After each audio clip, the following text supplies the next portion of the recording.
Have you ever found yourself staring at your phone, crafting and recrafting a text you're too scared to send? Maybe it's something as simple as, hey, I hope you're doing okay, but it feels like the weight of the entire relationship hangs in those few words. Or perhaps you're lying awake at night, replaying every word from an argument, wondering how you missed the signs, or if there was something you could have said or done differently to keep things from falling apart. Or how do I ask you for more affection and intimacy without all the rejection? If you've ever felt like you're stuck between saying too much or not enough, I want you to know you're not alone. Welcome to Love Shack Live, the podcast for anyone at a relationship crossroads. If you're facing daily conflicts, navigating emotional gaps, or just yearning to reconnect with someone you deeply love, this is your place. I'm Stacey Bartley, a relationship mentor and divorce mediator, and here with me is my co-host and lover, Tom, and our daughter, Brooke. Together, we're here to help you turn those moments of uncertainty into clarity and hope. Today, we're diving into your questions, real, raw, and messy. Questions like, should I reach out after my partner has asked for space? Or how do I cope with the sadness of being the one left holding the emotional baggage? And what do I do if love is still there, but my partner has moved on? These are the tough, heart-wrenching questions so many of us wrestle with in the quiet moments of our lives. In this episode, we're not just offering answers to your questions. We're giving you tools to navigate the confusing gray areas of space, silence, and second chances. So stick with us, because by the end, you'll have a deeper understanding of not only what's happening in your relationship, but how to show up in a way that feels aligned with your values, your needs, and your heart.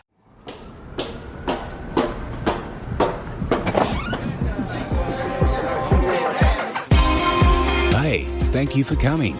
Welcome to the Love Shack. So let's dive in. Okay, so for this episode, we were thinking about what we were going to talk about. And I said, well, we've had a lot of questions that have been asked recently on a couple of our videos about space and separation. And we shouldn't just ignore those questions. We should answer them. And in our last episode, I said something about, if you kind of reframe space in the way that we were speaking about it, you could actually be proud of your partner for asking for space if you were willing to go there. And I knew that was going to maybe not trigger people, but make them be like, hey, wait a second, I don't appreciate this at all. So we got a question about it, which I think was a really good one. She said, why should we appreciate our partner for opening up and asking for space, especially when they've had difficulty communicating it in the past? How can we balance feelings of sadness with empathy in these moments? For such a good question. Well, in order to answer that, we've got to look at the alternative. And the alternative is this. Do you really want your partner there with you from a place of obligation, from being miserable and going through the motions and checking boxes? This is where couples become very good at task management, managing the kids, managing the household, managing the finances, managing the yard, managing the vacations. But what's missing is the deep intimacy that we're longing for. And so anytime we're coming from a place of obligation, this is going to be the net result or experience of that until somebody asks for space. And when somebody asks for space, it's a very courageous moment on both sides, both to the person receiving the news and to the person who's saying it, because they're revealing the truth for them, which is not that they don't love you, not that they don't care, not that this isn't important to them, but that the piece that used to connect us is missing. And that is, I want you to see, the only way that if someone were to declare it and stop going through the motions or doing what I call live and pretend an illusion, that is the only way we can actually recreate intimacy, connection, vulnerability, all the sweet stuff we say we want as a part of relationships. Because if we continue to just operate from the place and space of going along with, not disclosing, obligation, because I know that I'm in this place, but I don't want to hurt my partner's feelings, then we're going to continue to grow apart. We're going to continue to experience a deeper divide and a growing distance. And the more as a human being I stay in that space, the more frustrated, the more heartbroken, the more disappointed, the more resentful I become. And so the net result of all of that is we blame each other. We say hateful, mean things to each other. We act out in secret on each other. we cope in increasingly destructive ways and in efforts to check the boxes and going along with the status quo. Because as human beings, we all need to feel deeply connected to something. We all need validation. We all need a place where we feel like we belong. And if it's not happening at home because I'm checking boxes and feeling obligated, then I'm going to go explore and find it somewhere else. And that's why we say, when somebody says, I need some space, this isn't working for me, we've grown apart, the chasm is wide, that's a really brave moment. And it really is an opportunity because somebody's finally said, let's look at this. Let's decide what it is we need to do. The cheese is slid off the cracker, as a client says, and we have an opportunity, if we'll approach it, to reconnect and create a to-go. And that's why we're so impassioned about this space. I think one of the parts of her question that I'd like you to go a little deeper in is, how can you let go of the resentment you have when they say, hey, I need space, and you had no idea that they were struggling? How can you let go of the resentment you have for them not communicating that they were struggling before it got to this point? I love that, because you have to realize how courageous that is. Why wouldn't I say something? Let's look at why. It's because I care about you. I don't want to hurt your feelings. I don't want to be the bad person. I don't want to be the person to rock the boat. Essentially, I don't want to be the asshole that kind of blows this thing sky high. And so it really kind of is a sweetheart message, because I'm trying to go along with it and think and hope and pray that things will be different when I don't say something, in hopes that it truly will go that way until I run out of emotional gas. And what does that mean? That means I hit a breaking point where I realize I'm not going to be okay. I'm going to have a mental health, a physical health break in myself, in my experience, if I don't say something. And that will be the moment that actually words are spoken. Not because I want to hurt you, not because I want to break your heart, not because I've tried to do this in secret or be disingenuous or malicious or all the things that we can make up because of it, but because I've tried my best and I've hoped that it would change. And now I'm at a critical point where I've got to say, I just can't do this anymore. And I'm sorry. And that's usually what we say. And that's what that means. The best I can put it into words is, I've tried, I've done my best. I've tried to go along with, do what you asked, put in, do all the things. Now, would it have behooved them to say something sooner? Absolutely. That goes without being said. But they didn't know how. They were afraid of doing it. They were afraid of what was going to happen. They were afraid of breaking your heart. They were afraid of the aftershock. They didn't know how to navigate it either. They did what any loving person would do. They just went along with it, hoping it would change and get better. But if I were to ask you, the person who's received the news, how many things have you done just the same with? Gone along with it, put up with it, tolerated it, didn't disclose it, didn't hold a boundary, didn't ask for what you needed, hoping that it would just get better. It's no different. It's just, one, recognize that I just can't do this anymore for my own peril and sense of well-being. And the other one was okay with just continuing status quo because she thought things were okay. And that's really the net result of it. Stay with us. We'll be right back. Hey there, Love Shack Live family. It's Brooke. If you're listening right now, chances are you're navigating one of the hardest moments in your relationship. Maybe your partner has asked for space and you're left wondering, what do I do? What's next? I want you to know you're not alone. This is such a tough and scary place to be, and it's okay to feel unsure or even overwhelmed. That's exactly why we created the Love in Limbo 30-Day Roadmap. This isn't just another program. It's a sacred, supportive experience designed for those moments when everything feels uncertain. Whether you're trying to make sense of your partner's need for space, navigating your own emotions, or just searching for clarity about what's next, this roadmap is here to guide you. And here's some good news. Our next round begins on January 5th, 2025. To make it even more special for you, our amazing podcast listeners, we're offering an exclusive 15% discount off of all of our programs. Just use code LOVESHACK15 at checkout. This is our way of saying we see you, we value you, and we're here to support you. So don't wait. Head to loveinlimboroadmap.com, use your code, and take that first step towards finding peace, clarity, and connection, whether it's within yourself or your relationship. You're not alone in this journey. We're here to walk it with you every step of the way. Let's do this together.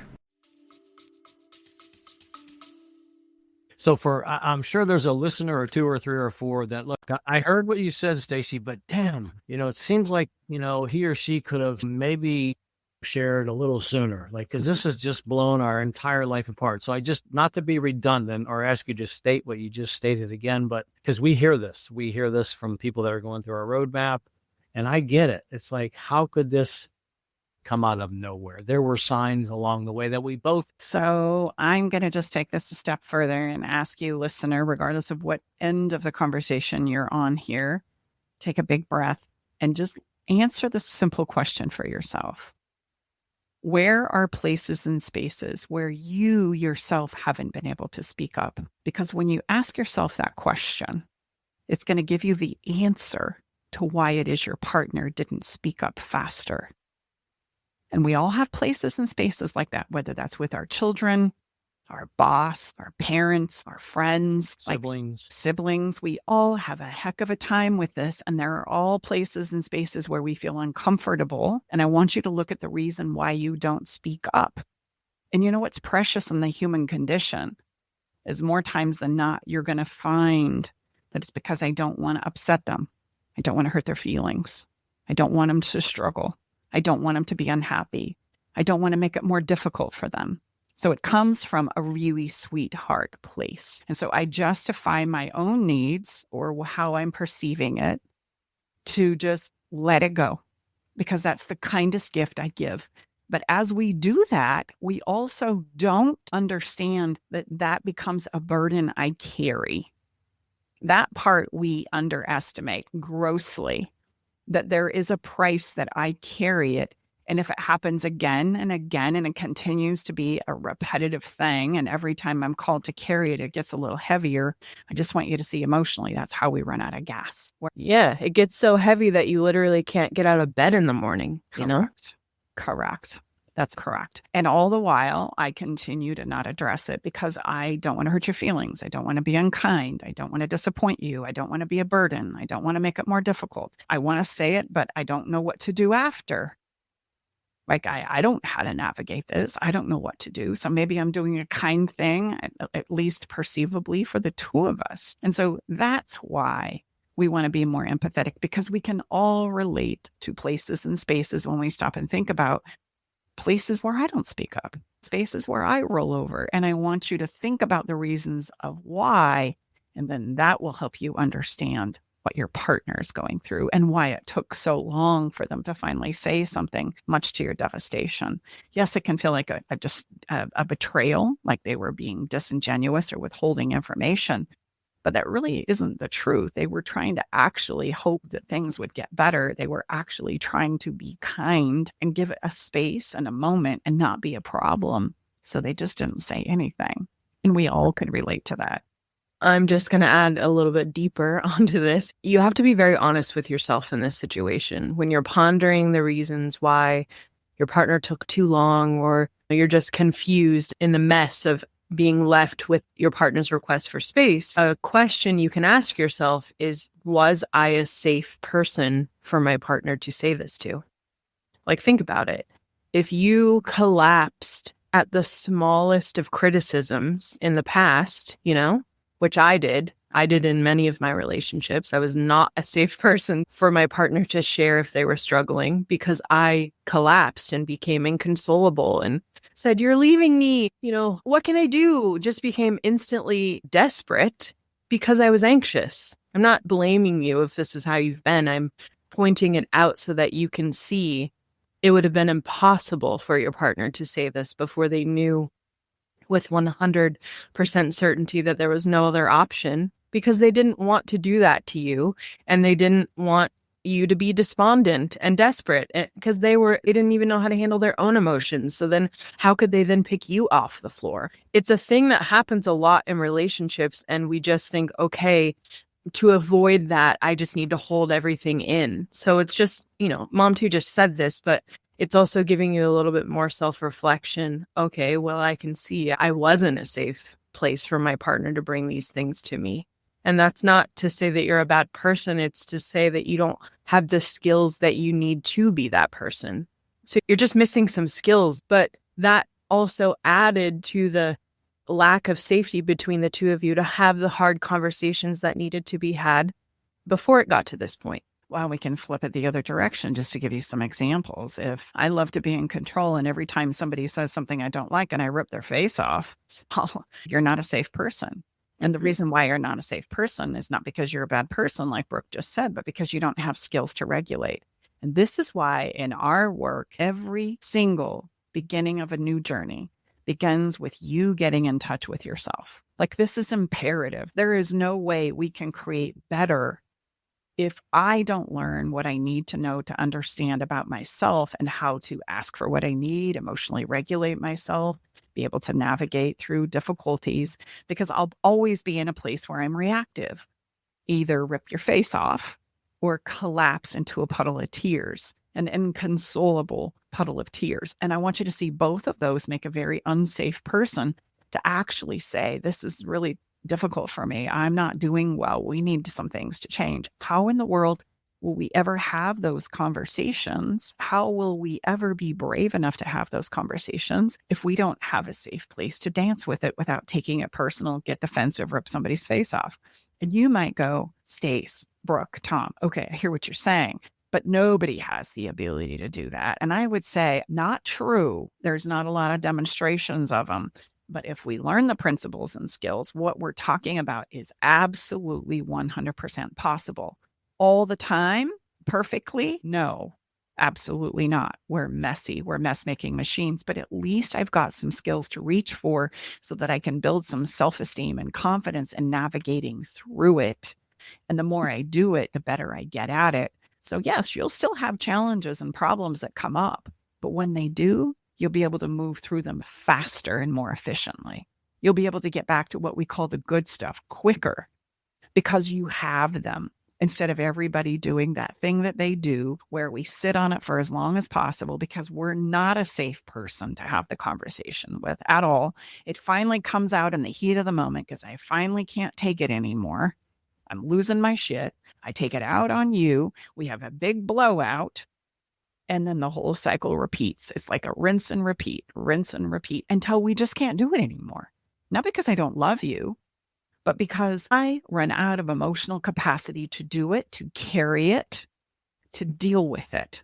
And so we go, wow, I guess this must be the moment where we just kind of chalk it all up and call it quits without realizing there are so many things you're missing in the equation and principles and skills of love and life.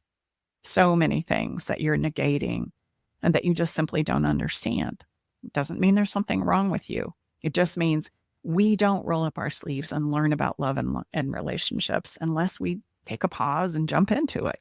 That's it, right? And we're going to be anxious, just like Brooke. Like what she just shared with you is brave and courageous because she's still anxious. She still gets anxious. But when she does get anxious, she knows what to do instead of what she used to do that she just described to you. And that makes all the difference in the world. And it's really helpful when you get anxious to something that I've used in situations like that, where I know my partner is telling me something that's hard for them to say. And remember that them having this feeling doesn't change who I am as a person. Just because they've been offended or something that I've been doing has unintentionally hurt them doesn't automatically mean I'm a terrible person. That removes the need to anxiously defend myself. And it also helps to remember this isn't about me. This is about them. And if I make it about me, it's going to violate the trust that we have because he's coming to me with a genuine concern that I know is hard for him to share. So if I automatically turn it into a sob story where he has to make me feel better, that's going to stop him from wanting to do that. So just those two things make it much easier to kind of step out of yourself and really hear what your partner is saying. And my favorite place would just be rip your face off. I don't want to hear what you have to say. Oh, you're not coming along for the ride? Well, then, okay, no problem. Here's what I'm going to do. I'm just going to march forward and hope you can catch up. You know, you'll see the light eventually. It'll make sense to you eventually. I hope I'm, still around. Well, that's a terrible way to navigate relationships because there is no common co-creation there. Like when somebody says, I'm struggling, it's not about you, it's about them. And we so personalize things. We are so quick to make it about ourselves and our own fears and doubts and needs to get validated for the thoughts and feelings that I have, the recognition that I matter. And in relationships, we need to learn how to step out of that. And I can only do that if I have some working acumen of me. If I am a hot mess and I am conflicted and I'm spiraling, whether I count, I matter, I'm loved, I'm seen, I'm valued, my points of view and opinions mean something, then I'm never going to have the ability to listen to somebody else. I just won't. I won't get off it in my need to feel validated long enough to hear actually what somebody else is saying. So our biggest problem in relationships is taking things personal when it's really not about you.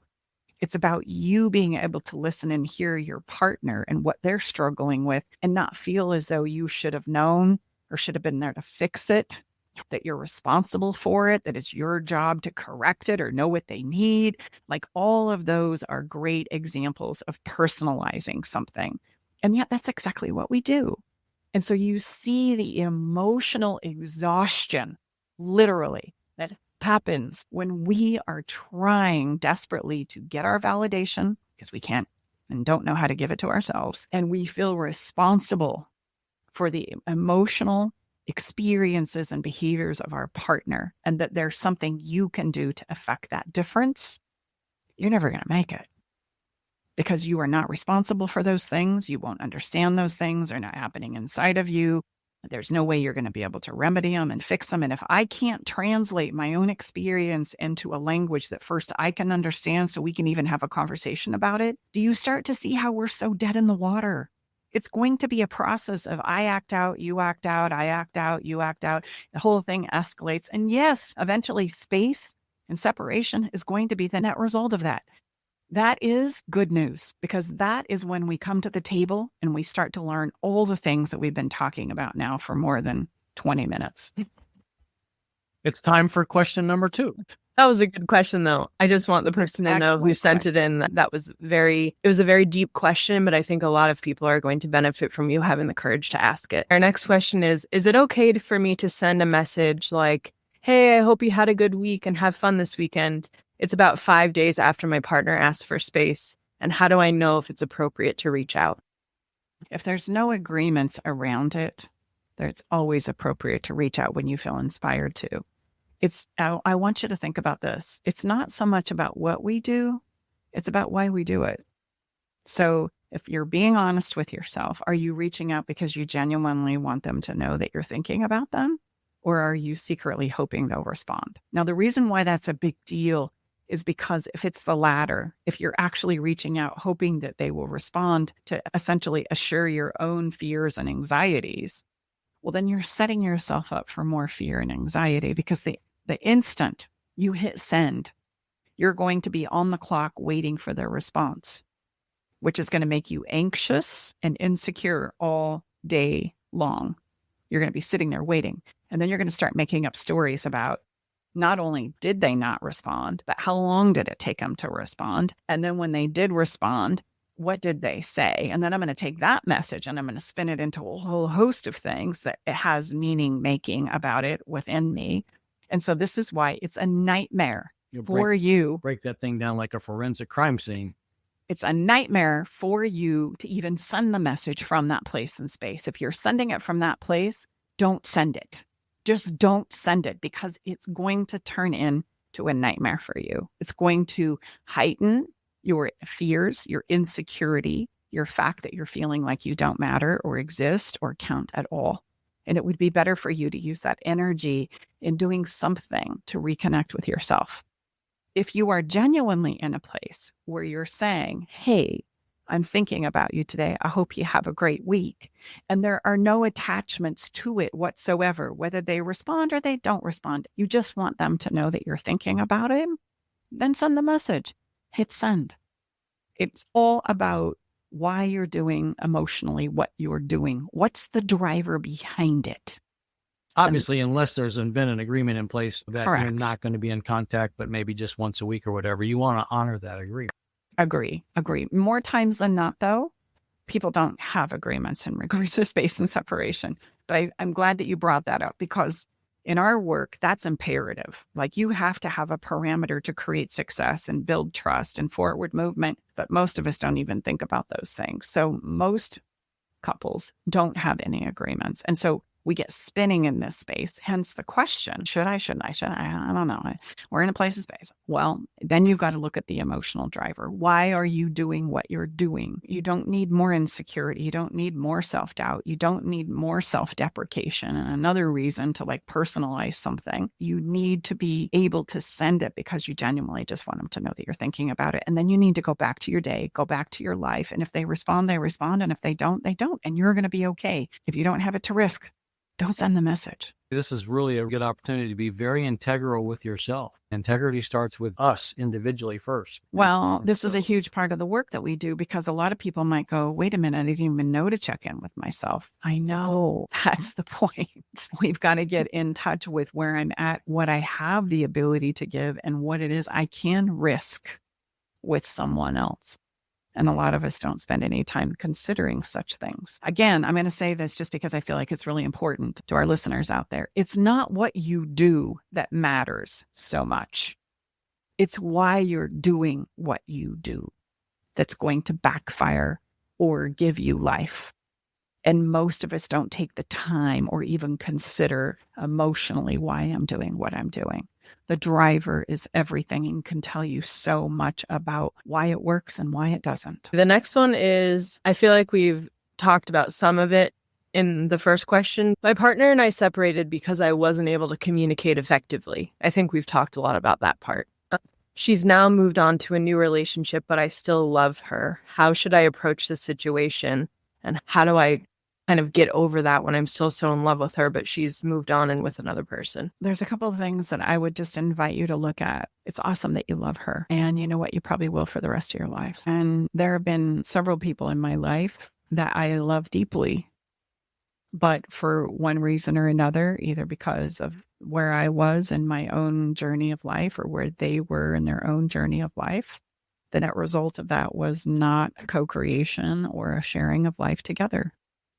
And we don't talk about this often, but I want it to be said here because it matters, because it counts. We can love people deeply, and for whatever reason, a whole host of reasons, not have the opportunity to live together and co-create life. But that doesn't mean we have to stop loving them. So that would be my first point. We have it in our society, in this romantic notion that if I love you and I have these strong feelings for you, then we're supposed to force us or ourselves to be together. And there's a whole lot of reasons why that's not a really great idea. Because of where I am in my maturation process, because of where you are in your maturation process, because when we get together, we don't co-create very well, but I love you and I admire you. Those are just some real basic examples. So it's awesome that you love her. And I am going to continue to remind you that love is an expansive thing, that you have the capacity as a human being to love many, many people very deeply. It is not a one and only. It's one of the reasons why you'll never hear us talk about soulmates here, because we have the capacity to love many people deeply. Doesn't mean they're good partners for us to co-create with. Those are two very different things. If we didn't have the capacity to love many people deeply, then we wouldn't have the ability to love the people that we do in our lives. And if we were to all maybe start listing the people that we do love, we'll find that there's a lot of people on that list, from lovers, current and past, from children to parents to siblings to friends. So we have the capacity to love many, many. It's an expansive thing. And the more we love, ironically, the more we can love. Ask any mother who has more than one child, and she'll tell you, absolutely, I was afraid that I couldn't love the second as much as the first. And then you realize, wow, I actually can love two. I can love 3. I can love 6. I can love 8. I can love 13. I can love 24. I can love 48. Like it just continues to increase and go on and on. That is cool. And a wonderful thing that we don't talk about. We talk about it as though this is a little thing, this little finite thing. I can only ever have this experience one time. No, that's not true. That is absolutely not true. And I want you to hear me say that. Second, if she's moved on and she's in another relationship, this is a place where I want you to realize, because of what I just said, you have the capacity to go on and love somebody as deeply or more than what you love her. And it's not a comparison. It's not a judgment. I'm just letting you know that opportunity is for you. But here's the caveat. You got to go create it. It's not just going to fall in your lap. And you can sit and watch her life and what she's doing and feel terrible. And you can use that to twist yourself into a hot mess. Or you can recognize and realize you have the capacity to love again and love just as much as you loved her. And that I can create this in my own life when I'm ready. And the last thing I want to say about this question is all of us are going to have communication issues in our relationships. And it's not so much the problem of communication, although words are very clunky. Like they're not very good mechanisms in order for us to be able to communicate the complexities of our thoughts and our feelings. But it's all we got, so we're going to use it. More of the problem when it comes to communication is what we've touched on in earlier questions, which is my ability to regulate the emotions that start to run really fast. And when those emotions start to run really fast, I'm going to collapse or I'm going to rip somebody's face off because I don't know what else to do. And this is where the ability to have some skills on board really help us so that we can continue to sustain or know when we need to pause the conversation and come back around to it. Conversations, and the more complex and difficult they are, need to be very slow and very intentional with a tremendous amount of skill. And if you're asking yourself right now, I don't know what those skills are, well, then you know why you've got a communication problem. Okay. So first emotional regulation and then communication skills. And it needs to go in that order. Otherwise, you're not going to be successful with communication at all. Rumor has it that we have some type of a awesome communication workbook coming out, don't we? Yes, we do. Stay tuned. This has been in the works for quite some time because it is absolutely the number one problem that people cite, whether they book a clarity call with me or they come start working with Stacey individually or us as a family and group. It's the number one problem that they identify. Wow. Right? So for good reason, yes. Right? Humans talk. That's how we express ourselves and exchange ideas and information. So humans talk, but if we talk and we don't know what to do outside of running our mouths, then we're going to find ourselves in a problem. It's going to be a very short-lived conversation. Or it's going to be one that you never utter a word. And both are problems, absolute problems that over the long haul will create a need for space and separation. And will the workbook be covering all this? Yeah, it will. Stay tuned. The next question is, what should I do if my partner won't openly express their need for space? How can I create opportunities for honest communication without pushing them away? I rephrased the question a little bit, but she said, I can sense that he needs space, but he isn't comfortable letting me know. I would just suggest to you that you invite him by saying, sweetheart, if you need some space, just go ahead and let me know. I'll be okay. If that's really what you want, then when you're ready, ask for it. And that's the best gift you can give them. It's just kind of like saying, I sense you need some space, like speak directly to it. I sense you need some space. And I just want you to know if that's truly what you need, then go ahead and say so, and all be okay. That's the important part, because remember what we talked about earlier, why I don't speak up is because I don't believe for whatever reason that you're A, a safe place, or B, going to be okay. And so I don't feel like I can. So don't forget that last piece. But here's the other side of the coin I'm going to challenge you on, is if you're sensing they need space, are you sensing you need space too? So why are you so in tune with this need for space? Is it because it's something that you're thinking you would hope that they say, and I just don't want to say it, I'm hoping they will? Because that's often the case. So we say things like that. I'm sensing you need some space. Well, the truth is, if we get right down to it, I want space, and I'm hoping that you'll get to it first so that I don't have to be the person to ask for it. And if that's your situation, then ask yourself, am I not saying it for the reasons we've touched on? Because I'm afraid they're not going to be okay. And so I'm hoping they'll ask for it, because then I know they can just, be responsible for that, and I can get what it is I want to. And those can be really tricky places. I get it. But listen, here's the deal. Nothing good can happen unless we start disclosing where we are and what we need. So if you're the one that's truly wanting space, you could simply say, I'm sensing that you're wanting space and we're both just afraid to talk about it. Is that true? And we can step into a conversation about it, because that will open the door too. And then you could be honest and say, I know. I've been sensing it for a while too. How do we want to put together this in a good way that's supportive to both of us? What would you need? Here's what I would need. Let's just take a back step for a minute. Often, too, it goes the other way. I just had this happen with some private clients of mine where, we had been working for a while, learning skills, and they were practicing and doing a really great job. But every time it kind of came down to making the decision to go back to old patterns or actually practice what it is they were learning, they would hit a wall of resistance to where everybody kind of went back to their old ways, which is common. It's normal.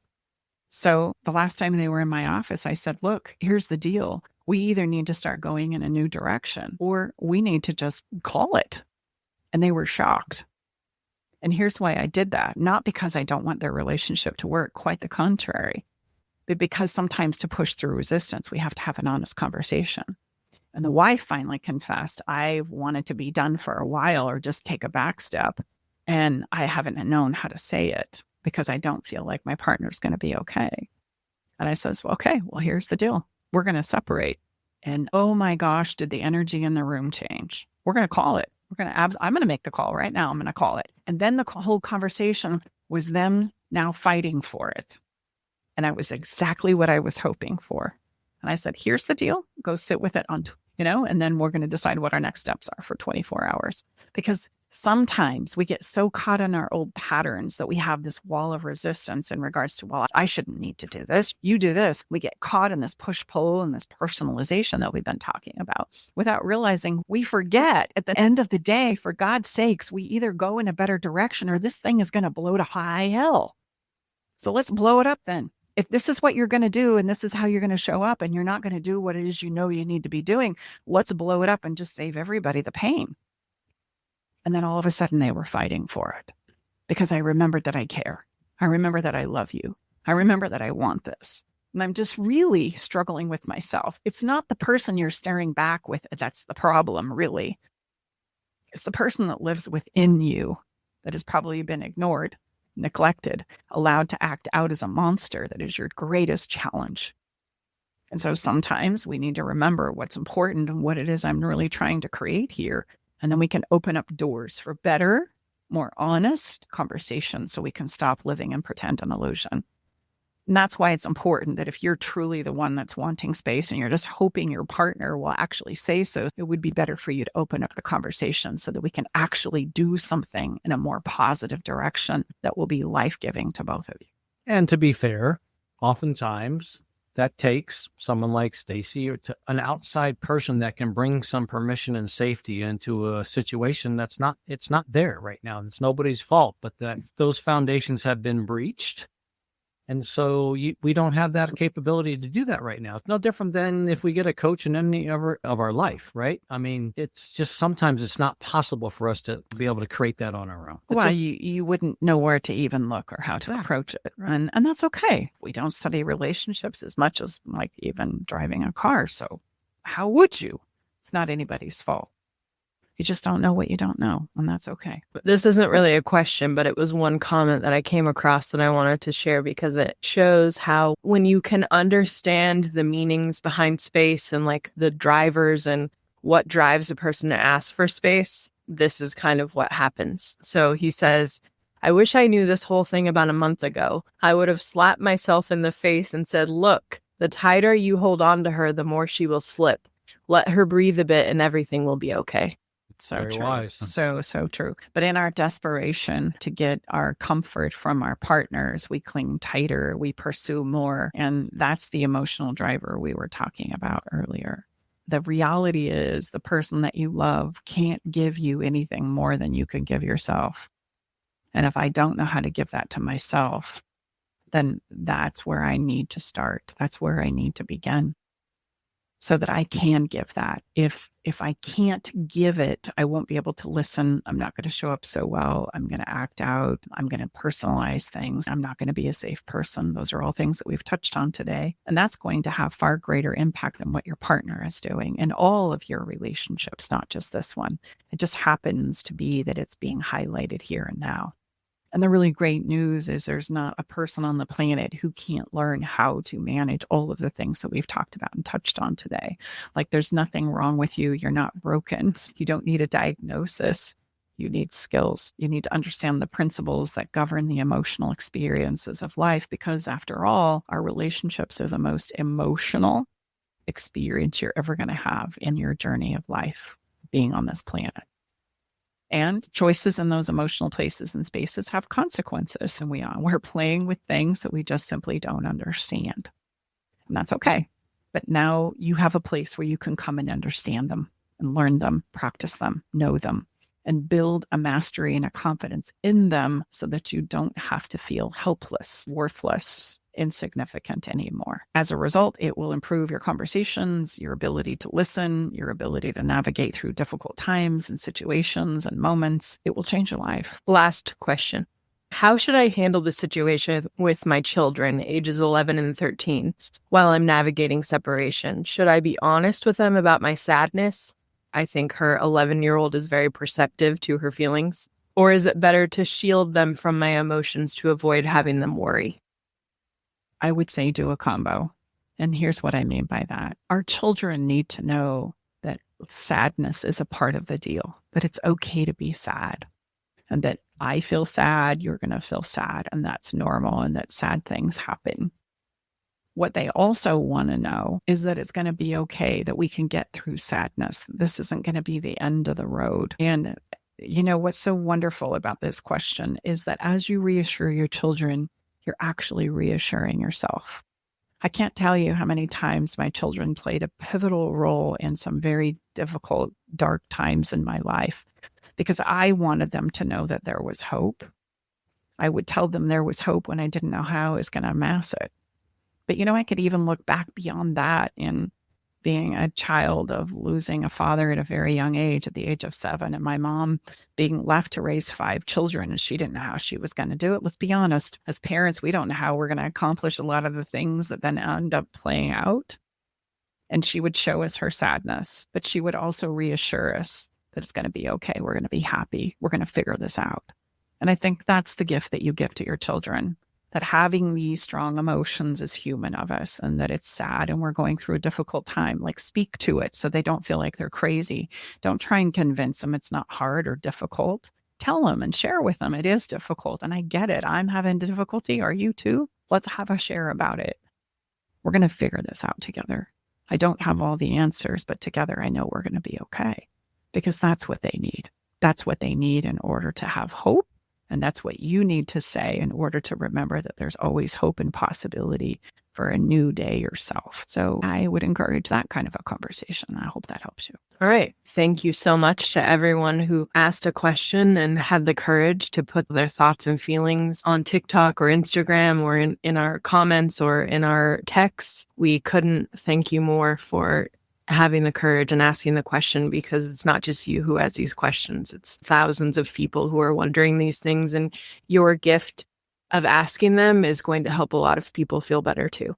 Mm-hmm. And if you by chance are listening and think to yourself, I have a question I'd like to ask, well, then I'm going to tell you to ask it. Hit that little link and ask it, because it's such a wonderful benefit and a gift to yourself, yes, but all the listeners here that are listening to the answers of the other previous listeners that have asked their questions. We love this, by the way.